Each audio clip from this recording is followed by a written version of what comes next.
On va prendre un peu de distance. Je vais demander à Laura Lange de me rejoindre sur scène. Philosophe en organisation. Laura. Philosophe en organisation, doctorante en philosophie, prix innovation du jeune entrepreneur de l'année 2013 à Lyon pour la création de votre première entreprise. Avant de prendre du recul, parce que c'est un peu votre créneau pour mieux comprendre, quelle est votre réaction? Nous sommes ensemble depuis 1h45 à peu près. Quelle est votre première réaction à tout ce que vous avez entendu? Alors, bonjour à tous. J'avais envie de commencer par vous remercier déjà, parce que je pense que vous partagerez peut-être mon sentiment, mais c'est toujours très agréable d'être invité à un anniversaire, premièrement. Et la partie la plus intéressante, côté anniversaire, c'est dans 15 ans. Ça m'invite justement à rebondir sur votre intervention du départ, sur cette introduction sur l'anniversaire, parce que ça me semble être un moment important, l'anniversaire. C'est un moment particulier, à la fois pour celui qui le fête, donc qui décide d'ailleurs d'en faire une fête ou pas, et à la fois pour ceux qui sont invités à cette fête. Et c'est un moment où en fait c'est un rappel pour soi et pour l'autre que l'on existe. Je vois derrière un anniversaire une forme d'invitation à réfléchir. Au double sens du terme, réfléchir, renvoyer quelque chose à quelqu'un et réfléchir. Réflexion et miroir. La réflexion en miroir sur cette situation. Un anniversaire, c'est finalement un moment, et on va voir que c'est vraiment l'organisation de cet événement, c'est un moment, c'est le moment pour se souvenir. Un anniversaire, vous regardez ce qu'il y a eu avant. C'est ce qu'on a fait en début d'intervention. Un anniversaire, c'est aussi un moment pour se projeter vers l'avenir. Mon anniversaire, ok, donc là, il y a quelque chose qui se passe. Qu'est-ce que je ferai l'année prochaine? Qu'est-ce que je me souhaite? Et on pourrait dire de manière assez synthétique, finalement, puisque le temps avance, on arrive facilement à comprendre que nous cherchions, vous et moi, sûrement, souvent d'ailleurs, à avoir ou à gagner un temps d'avance sur ce temps. Continuer à avancer en permanence. Et bref, peut-être pour synthétiser, un anniversaire, c'est peut-être tout simplement un rappel, moins au fait qu'évidemment le temps nous est compté, parce que c'est quand même un peu plombant de le voir comme ça, mais plutôt de se dire que c'est un rappel au fait que les temps changent. Quand il y a un anniversaire, c'est qu'il y a eu un changement et que les temps changent, et ça nous le rappelle en permanence. Et finalement, on est un peu dans une période qui est à la fête en permanence, puisque c'est un peu l'ère du changement. Il y a des changements en permanence. Et le changement, c'est à la fois, évidemment, côté très négatif, ça vient bouger des lignes, ça peut être très angoissant, et c'est d'un autre côté aussi réjouissant, on peut le voir un petit peu comme ça. Derrière un changement, moi j'ai tendance à y voir une forme de challenge. Et juste pour terminer sur l'âge, ou sur l'anniversaire, un anniversaire c'est un changement, donc c'est un challenge, d'une manière générale. Et je suis venue les mains vides, mais comme c'est un anniversaire, dans la logique on fait un cadeau. Alors, moi, je suis genre, ça va pas être un cadeau très pratique. Pas une chanson. Hein? C'est pas une chanson. Non, j'ai pas de chanson, non, malheureusement non. Mais j'ai, en tout cas, moi, ce qui me porte et ce qui me touche dans la vie, à savoir la philosophie d'une manière générale et la réflexion à laquelle elle invite, eh bien, un cadeau, alors c'est pas du sur-mesure, on est dans une société qui fait un peu des réponses pour tout. Moi, quand j'ai vu le titre de mon intervention, je me suis dit, mon Dieu, si je dois répondre à quelles évolutions, quels impacts, là, comme ça, de manière synthétique, les réponses, je les ai pas. Et par contre, je me pose beaucoup de questions. Et ça, c'est un cadeau c'est comme un espèce de grand puzzle où vous avez un âge. Alors là, l'âge, ce serait à vie, puis avec la mention envie, parce qu'il faut avoir envie quand même de se poser des questions et de construire un puzzle un peu interminable. Et la philosophie invite à ça. Et aujourd'hui, moi, ce qui m'anime, c'est de dire qu'on cherche souvent des réponses à toutes ces questions qui sont là. Qu'est-ce qu'on va faire? Qu'est-ce qu'on peut faire? Trouver des choses pour avoir des repères et nous rassurer. Et c'est Paulo Coelho, que vous connaissez sûrement, l'auteur, qui dit quelque chose que je trouve assez intéressant. Il dit, au moment où j'avais trouvé toutes les réponses, les questions avaient changé. Parce qu'en fait, il y a quelque chose de cet ordre, c'est que les réponses, on les a, on s'y accroche, mais les temps changent tellement que j'inviterais plutôt tout un chacun à développer cet art du questionnement au sein des structures. Moi, j'ai pas de réponse, mais j'ai une question. Je vous regardais écouter et on tiquait sur le même mot au cours des précédentes interventions, le mot mutation qui est revenu en permanence, mais qui est revenu très, très, très régulièrement. Quel sens vous lui donnez dans ce débat du jour, à ce mot mutation? Le mot mutation, il a effectivement deux côtés. On a le sentiment que quand on mute, il y a quelque chose qu'on peut perdre. Il y a même quelque chose de l'ordre de la transformation qui peut être assez inquiétante. Mais derrière la mutation, il y a aussi cette idée de changement. Moi, j'y vois vraiment une invitation à un positionnement. Par exemple, si on revient au niveau de la mutation, un anniversaire ou l'âge, ou le changement, c'est un changement. Vous pouvez voir les choses comme l'entreprise a 20 ans. L'entreprise est jeune, mais l'entreprise vieillit. Un anniversaire, C'est des pas qui sont amenés vers la vieillesse, c'est vieillir. Mais c'est aussi grandir potentiellement. Alors on peut vieillir sans grandir.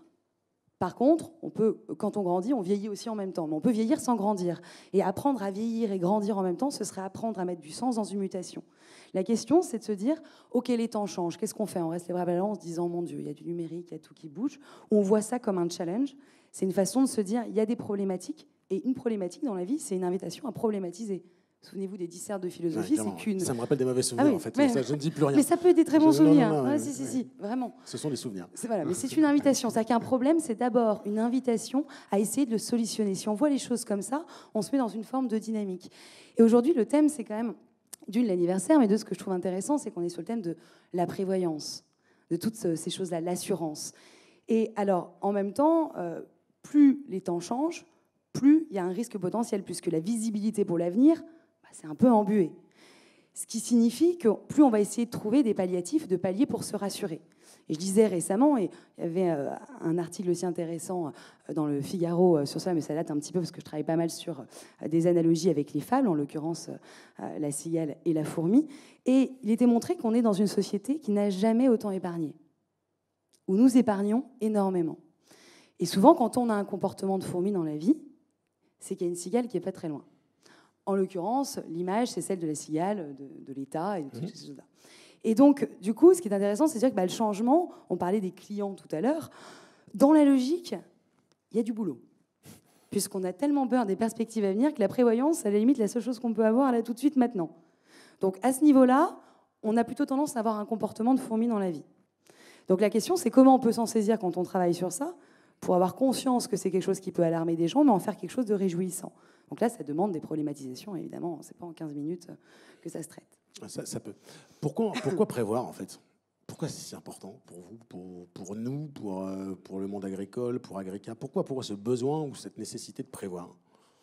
Je pense que déjà, c'est humain. Je pense que d'une manière générale, quand on parle de désir, il y a de la projection. Donc déjà, à la base, on est porté par quelque chose, par un élan qui nous pousse à sortir de nous.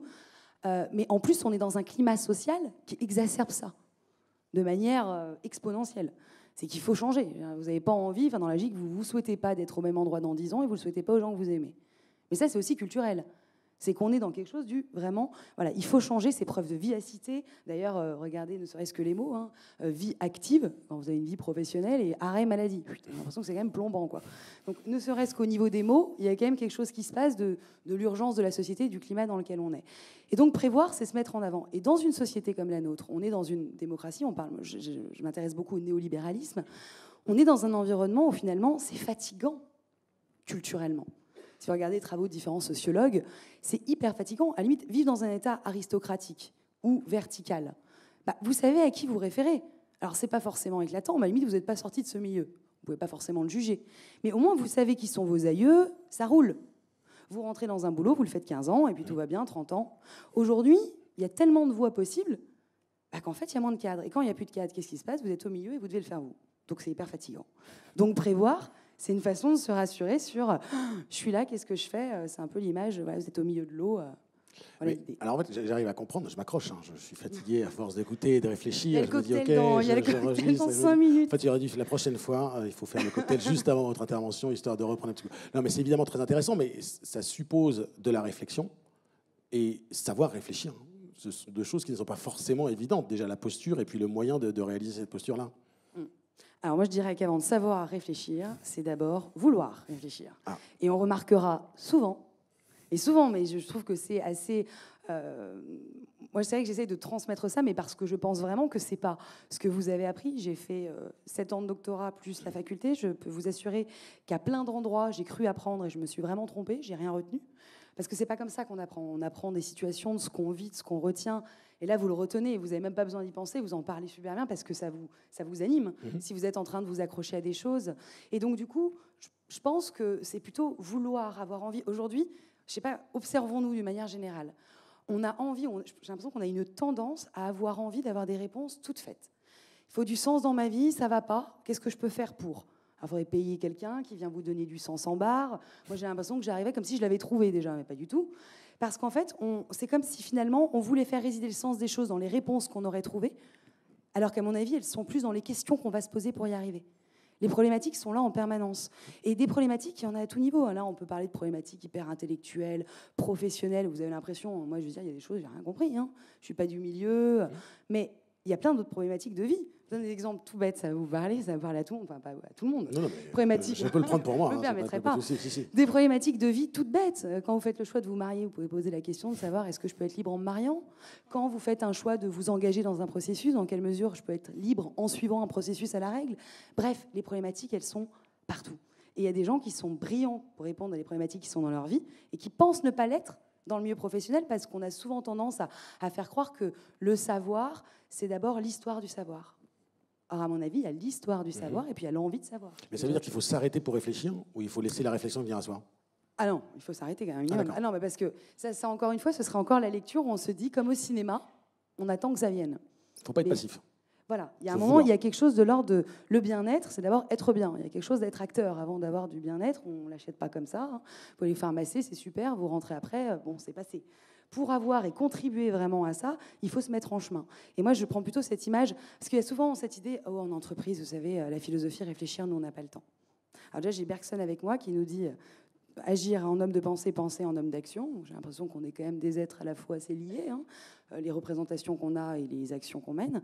Et puis en plus de ça, c'est très efficace. C'est quand vous vous arrêtez dans une situation, ce temps d'arrêt peut vous permettre de faire 10 pas. S'il y a une histoire qui se passe mal, vous êtes en train de dîner, ça ne se passe pas bien avec quelqu'un, si vous réagissez comme ça d'un coup, bah, la situation peut devenir catastrophique par la suite. Le fait de prendre un temps de recul, ça peut être salvateur. Et l'image toute simple que je donne toujours, la philosophie au sens large, et pas l'histoire de la philosophie, quand on joue tous les philosophes, c'est l'image du poisson volant. Vous êtes dans un bocal, le milieu professionnel, et ben vous vous extrayez de ce bocal le temps d'un saut, juste d'un saut, hein, il ne s'agit pas de partir. Vous l'observez, vous observez l'environnement, et en plus vous observez les autres poissons qui y sont dedans. Vous retournez dans le bocal, parce qu'on vit quand même, on est quand même le poisson d'un bocal. Mais c'est ça, pour moi, cette démarche-là. Et vous voyez, il ne suffit pas de tout savoir, c'est une attitude de pensée. Sortez de vous-même pour pouvoir re-rentrer dans une situation plus avertie, plus éclairée, plus autonome, plus philosophe. Je prends la métaphore, parce qu'on dit souvent que je travaille dans un milieu de requins, donc ça pourrait me servir, c'est un grand bocal, mais bon, c'est à peu près ça. On peut réfléchir seul. Est-ce qu'on peut réfléchir en groupe dans une société? Est-ce que ça change la donne? Est-ce qu'il faut des moments où on doit s'arrêter et réfléchir ensemble? Ou est-ce que c'est l'addition de moments de réflexion personnelle qui fait qu'on réfléchit ensemble? À mon avis, la réponse, on a quand même des réponses parfois, se situe dans l'articulation. Parce qu'il y a tous ceux qui vont vous dire, de toute façon, il faut réfléchir qu'en groupe. Donc, du coup, ils s'épargnent de réfléchir seul. Moi, j'ai fait un nombre de comités, on demande ce qu'on fait, quoi. Donc, au final, c'est pas très porteur. Et à l'inverse, vous pouvez avoir des gens qui restent tout seuls. Donc, ça, c'est un peu l'image du philosophe élitiste qui vivrait reclus dans ses livres. Caverne, hein, j'adore les livres, cela dit. Mais bon, là aussi, si vous vivez que pour vous et tout seul, ça participe de rien. Donc c'est souvent à la croisée de tout ça, c'est considérer qu'effectivement, c'est en croisant différentes problématiques, la problématique va se construire d'ailleurs dans des moments de houle, dans des moments où il y a des choses qui ne vont pas. Il y a de la construction dans tout ça. Il ne s'agit pas que tout doit aller bien. Une harmonie d'ailleurs, tout doit aller bien plutôt. Une harmonie, c'est pas que tout qui va bien ou qui s'ajuste bien, c'est la consonance de dissonance. Une musique harmonieuse, c'est pas une musique d'ascenseur. C'est justement une musique où il y a des choses qui vont s'imbriquer. Et ça, c'est une forme finalement d'articulation de toutes ces problématiques-là. Et puis ça peut être du Chopin ou du Mozart, c'est assez varié. Chacun son harmonie. Juste une dernière question, avant de se quitter. Si vous deviez soumettre un terme de réflexion à Agrica dans son ensemble et aux gens qui sont dans la salle, ça pourrait être quoi? Un thème de réflexion? Une idée? Un projet? Peut-être un thème de réflexion, peut-être déjà d'essayer de faire en sorte de se dire que de réfléchir ou de mettre en avant l'idée qu'il est important d'accueillir les problématiques qui se posent, en fait, et de rassurer les gens. On est souvent, en fait, angoissé à l'idée de se dire « Oh là là, il y a du changement partout, on ne trouve plus sa place, on a l'impression qu'il n'y a plus de sens dans les choses. » Moi, j'inviterais plutôt à dire « Voilà, mais en fait, c'est pas qu'il n'y a pas de sens dans notre société, c'est qu'il y a plein de sens. Il y a juste plein de voies possibles. » Et c'est ça qui fait qu'on est perdu. Et essayer dans les directions, justement, le sens de direction, c'est aussi d'apporter une direction. Et dans le mot sens, il y a direction, signification, il y a toutes ces choses-là. Donc, j'aurais plutôt... Voilà, cette démarche-là, en fait, j'inviterais les gens à être acteurs, à être vraiment acteurs, mais là, maintenant, à se saisir des problématiques et des angoisses, mais aussi de tout le côté réjouissant qu'il peut y avoir. Très bien. Message reçu. Je terminerai juste une petite phrase. Allez-y. une petite phrase, alors je l'oublie, c'est pas grave, c'était une petite citation sur les 20 ans. D'accord. C'est justement, eh bien, si vous ne prenez pas en main, enfin en tout cas, si vous ne prenez pas en main ces 20 ans-là, eh bien moi je m'en saisirais bien, parce que déjà on nous a dit qu'on était très jeunes, mais là j'avance quand même, plus 20 ans. Et du coup, au lieu de céder à tout ça, faites que la fête soit vraiment, mais faites au sens impératif, F-A-I-T-E-S, puisque c'est comme ça, à mon avis, que les fêtes sont les meilleures quand on est en action pour les célébrer. Merci beaucoup, Laura. Merci beaucoup.